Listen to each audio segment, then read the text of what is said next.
oxygen controls redox in large part. It's sort of a master controller of chemistry, if you will, in aquatic environments. That means that we need to talk about oxygen and how it's distributed in the environment. So that's why I throw oxygen first after redox, and then we start running through the different chemical cycles: carbon, nitrogen, phosphorus, sulfur, iron.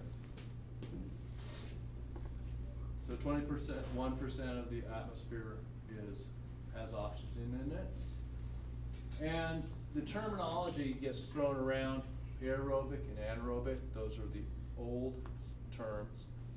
And oxic and anoxic. Technically, oxic and anoxic are more correct, because AER means atmospheric air, which also has nitrogen and carbon dioxide and a bunch of other things. But what people really mean is oxygen when they're talking about aerobic and anaerobic. I'll just use them interchangeably in this class. But just so you know, there's two ways of saying it. Said this already: oxygen drives redox. The saturation concentration of dissolved oxygen depends on atmospheric pressure and temperature. So we already know that more oxygen can dissolve in cooler water, right? Most of you got that correct. But this is a function not only of temperature, but also of pressure. And I'll show you a graph in a second about that. And then photosynthesis produces oxygen, and respiration consumes oxygen. They're very simple equations for photosynthesis and respiration in the book. You can do it with words, you can do it with chemical symbols. You don't even have to balance the equation exactly, because in reality the equation doesn't balance exactly. It depends on what organisms are synthesizing from photosynthesis, where that balance lies. And the first thing we need to think about is how net photosynthetic rate is equal to gross photosynthetic rate minus respiration. So it's just like net profit. You have some cost to run a business, and if you take in more money than that cost, then you have a net profit. Even you can have a huge gross profit, but if it's not as big as your costs, then you don't make money. Same with photosynthesis. If you're a photosynthetic organism, you need to photosynthesize enough to fix enough carbon to make up for that respiration that you're losing. And we'll use that when we calculate photosynthesis in the lab. We'll talk about the different factors that influence photosynthesis, including light, temperature, water velocity, chemicals, and relationships between photosynthesis and light. And it's referred to as photosynthesis irradiance relationship. So I'll lecture on it, and then we'll actually measure one in the laboratory. So here is the photosynthesis irradiance relationship. And I think what I'll do for this is, again, draw on the board, because it's more useful to build it from scratch. And I will require you all to build it from scratch. So if we have a graph here,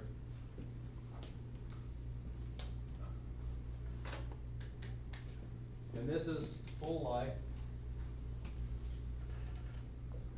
full sunlight, right? There's our sun. This is dark. And we have the production of oxygen. And this is positive, and this is negative. If we put, say, a bottle of algae in the dark, is there production or consumption of oxygen? Consumption. Consumption, related to what process? Photosynthesis. No. Respiration. Yes, right? So this is an error that students make all the way through graduate school. Some students make this. Even though an organism is photosynthesizing, it is always respiring as well at the same time. So if you turn off the lights, it keeps respiring, but when the lights go on, it keeps respiring. So if we have in the dark, we have some rate of oxygen consumption. That's a negative production of oxygen, right? Because respiration is dominating. As we bring the light up, we'll see the photosynthesis increasing. And this point where photosynthetic rate is equal to the respiration rate, the oxygen concentration will not change, so the production will be zero, right? There'll be no production or no consumption. It'll fall between this negative and this positive area. That's called the compensation point. The point where photosynthesis is just compensating the carbon gained from photosynthesis, the oxygen, carbon gained from photosynthesis, just compensating for the carbon that's lost to respiration. So if you want to think about it, the oxygen used equals the oxygen produced. So Yes. would an organism be able to maintain its tissue, but it couldn't really grow or get anything done? No, no, I mean, that's where you can just eke by, perhaps, if the light's always at that level. But, yeah, so no, you can't survive. You have, as a photosynthetic organism, you have to go positive on this scale, eventually. And eventually we get up here, and things level out at the maximum photosynthesis. And then, if you really slam an organism with light, it'll start hurting it.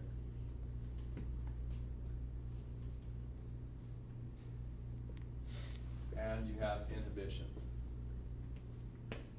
And UV light will do it, but just regular visible light will do it.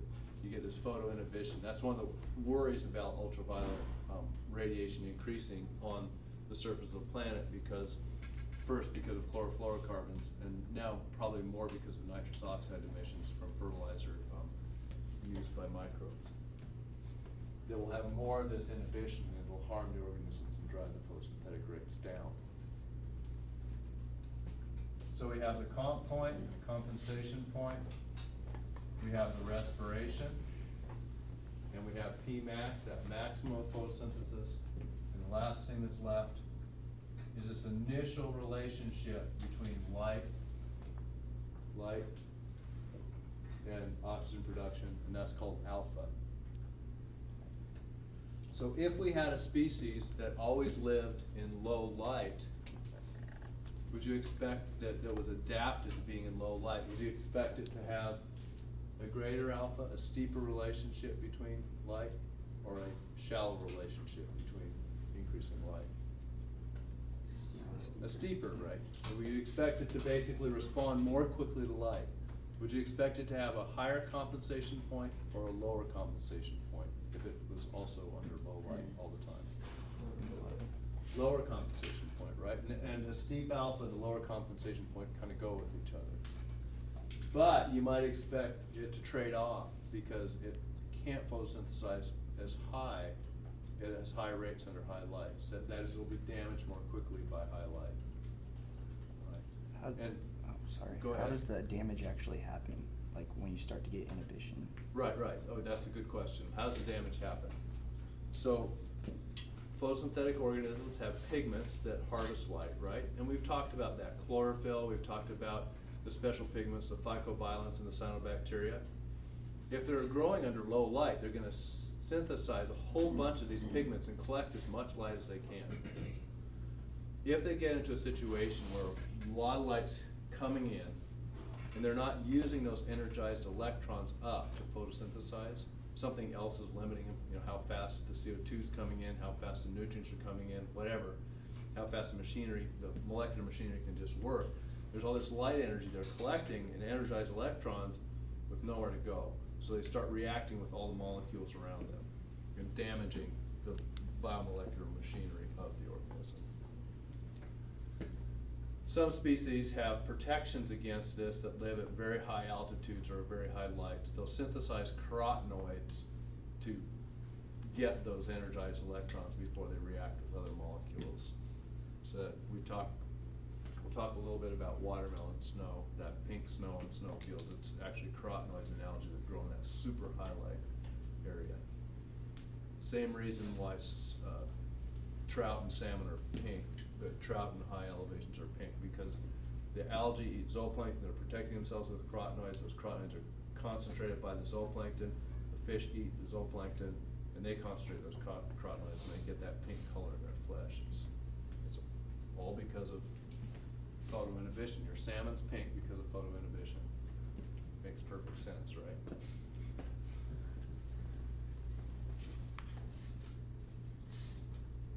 You laugh, but every time I talk about fish, you all perk up, so. Okay, so there's the figure in the book that basically says exactly the same thing. We have the compensation point, the respiration, alpha, the Pmax photoinhibition, and 2,000 micromole quantum per meter squared per second is about full light. And that's, we were getting 1,600, I think, in the field, something like that. A low line adapted organism, steeper alpha, lower compensation point, but more photoinhibited. Okay, more inhibition and a lower Pmax. This is a classic trade-off that occurs. An organism can't necessarily, and this is a bigger evolutionary point here. It's difficult for an organism to be a jack of all trades. It's difficult to be good at photosynthesizing at low light and dominate at high light.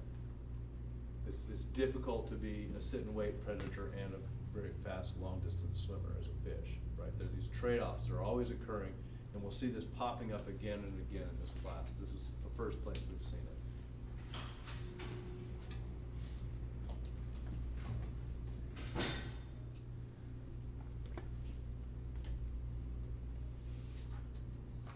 Okay, so I promised you that I would talk about some of the other factors that might influence photosynthetic rate.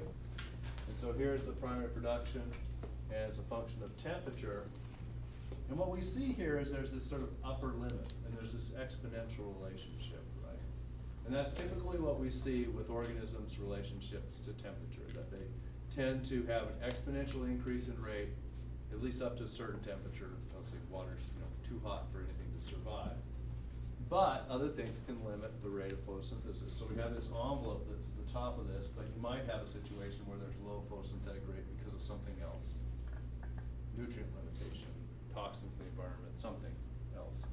Low light, whatever. So these are actually measured in the field rates versus temperature, giving you this idea that there's a positive relationship, but it's not the only factor that limits rate.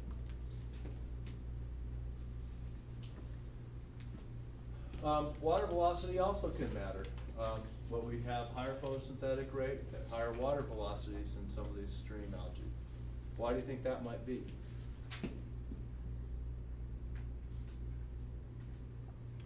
What's greater with greater water velocity? Turbulence and mixing, right? And so what does that increase? What does that increase? Pardon?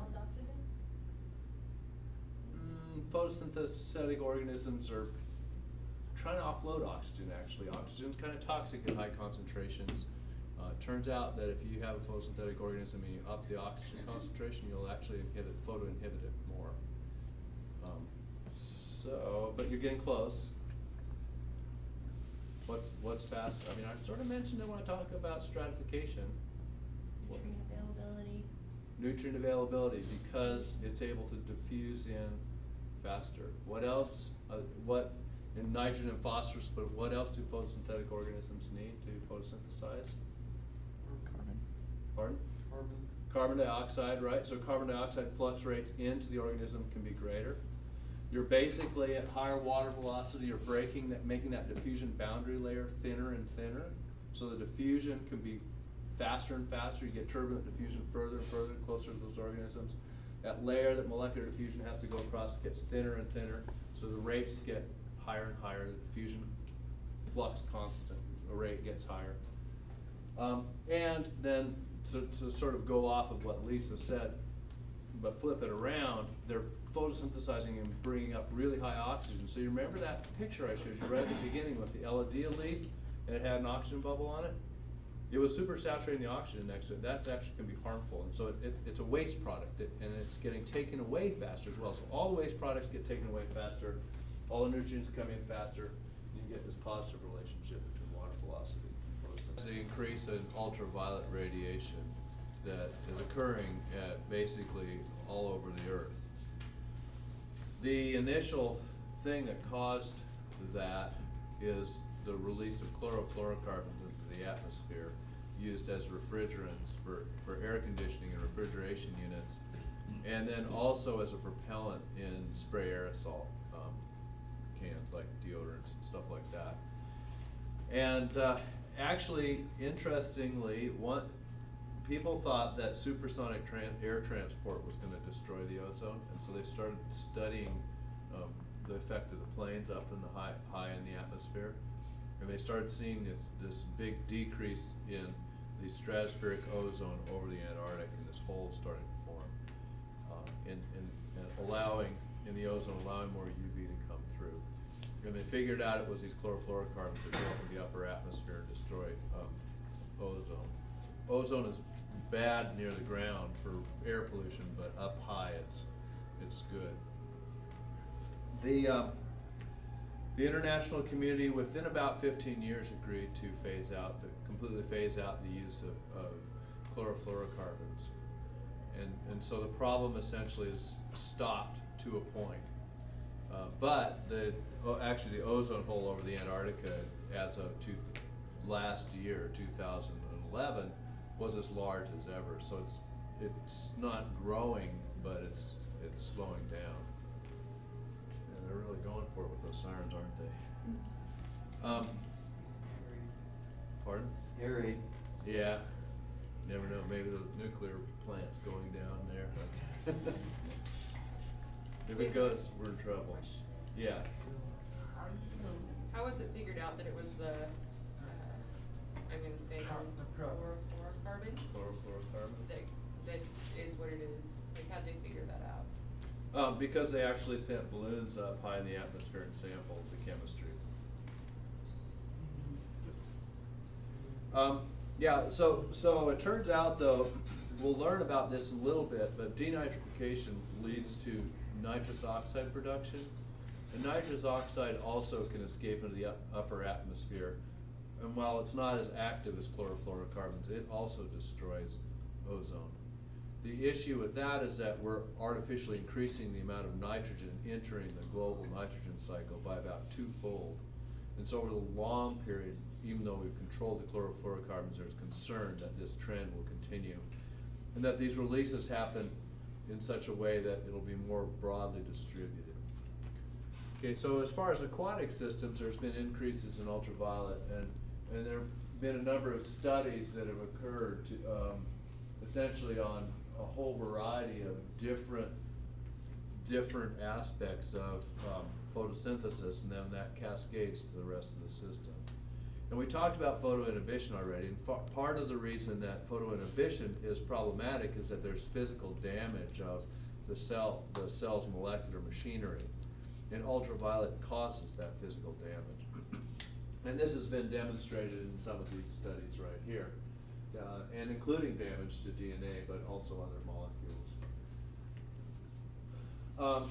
And then you can have it selecting for community shifts towards species that are more resistant, altering the community structure, decreasing growth of plants, macrophytes that are emergent. One of the things that interacts with UV is dissolved organic carbon in the water. And when there's organic carbon dissolved in the water, it tends to absorb UV very heavily. So systems with higher dissolved organic carbon have a mitigated effect on the DOC. This then leads to a situation where actually acidification, which we'll talk about acid precipitation later, actually can exacerbate the effect of ultraviolet, because the acidification knocks back the primary production and the organic carbon production, and then the UV interacts with that to essentially further damage the system. So there's some interactive effects that are interesting as well. The other thing that is perhaps unanticipated is an experiment that a colleague of mine did in Canada, and he was putting up filters that filter out the ultraviolet and looking at the periphyton response to decreased ultraviolet. And when they did these experiments, the when they took the UV out, the periphyton would really take off and grow substantially better, right? So they, by reasoning, if you increase the UV even more, you're gonna have even more damage. So that means there's essentially always UV damage going on to primary producers. His tech was there later to sort of clean up the experiment, and they just kind of let it go. And he called him up and said, "You got to come down here and check this out." And what they found was that those areas that had the UV left out of it ultimately ended up with less periphyte, and it was because the grazing invertebrates took off. That the UV was damaging their eggs, and so when they took the UV away, if they gave them enough time, then the herbivores came up and really cropped down that algal growth, right? So this is an unanticipated food web effect of increased UV, where you'd expect it to perhaps have a bigger effect on the animals and the primary producers in some situations. So it's a complex situation, but obviously can have effects essentially all throughout the food web: periphyton, phytoplankton, cyanobacteria, diatoms, a whole bunch of different organisms.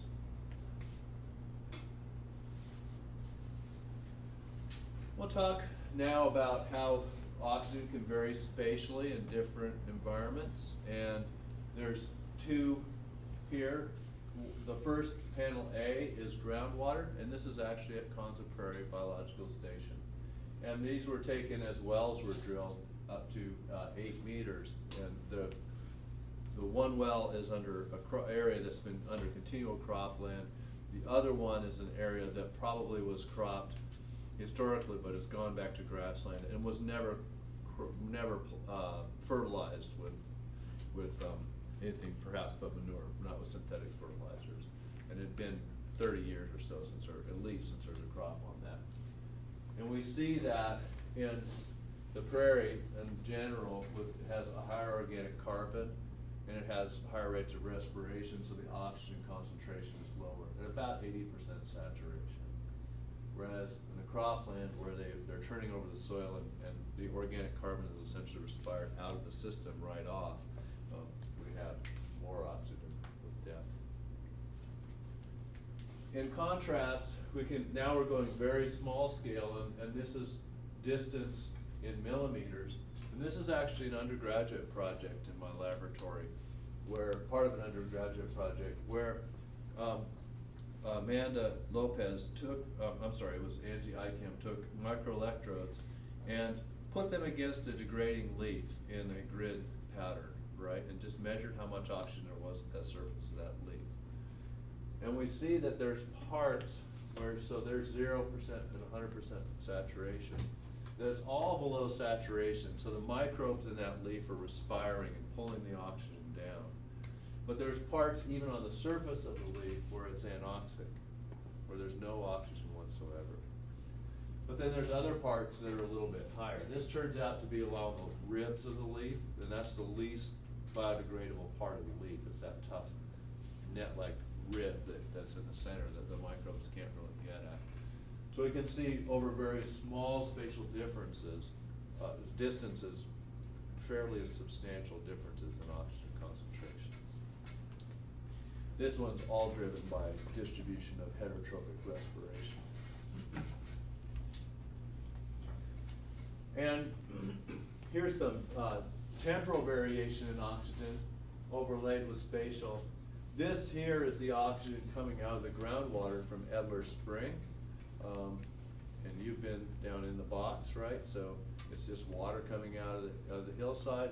It's always below saturation, but it's very constant over the time. So it's slightly below saturation because that heterotrophic microbial activity underneath the ground, but it's fairly constant over time.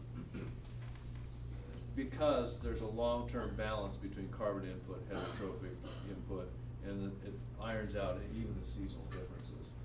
In contrast, here's oxygen in a lake over a 24-hour period, and in a littoral zone that has lots of macrophytes, we see it swinging from almost double concentration during the day and then down again at night. And then in the open waters, it's staying just slightly below saturation, maybe a little effect. So photosynthesis, the sun comes up, starts producing oxygen, more and more is produced, and then as the sun goes down and the heterotrophic activity takes over, you get this diurnal trend. We can also see this in streams, and we have this 24-hour swing up and down of oxygen. And we can use this 24-hour swing in oxygen to measure what the metabolic rate is of the system. And this is essentially at night, it's pure respiration. Here it's respiration plus photosynthesis. We can sum all that and get essentially net gross photosynthesis. Adam in the class has actually done a lot of this during this last summer. And he's trying to link the spatial variation in this pattern to the temporal variation. So he's got an interesting data set from concept. Maybe we should make him talk about it sometime. He needs to do a little bit more analysis before he's to that point. You can also have very small scale swings in oxygen. And these are data with an oxygen microelectrode against a cyanobacterial mat that's growing in the Saskatchewan River.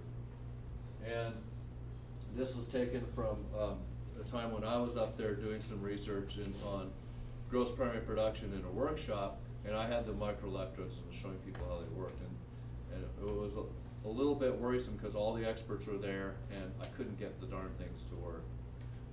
But then, for some reason, we stopped and ate lunch, and I looked over and I noticed that when the sun went behind a cloud and I left the oxygen probe going, that the oxygen would drop off, and then as soon as the sun had come back, it popped back up again.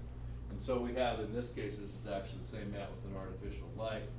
The oxygen shooting way up over a minute, and then we turn the light off, and then within a half minute, it's gone down substantially. We turn the light back on, and up it goes again.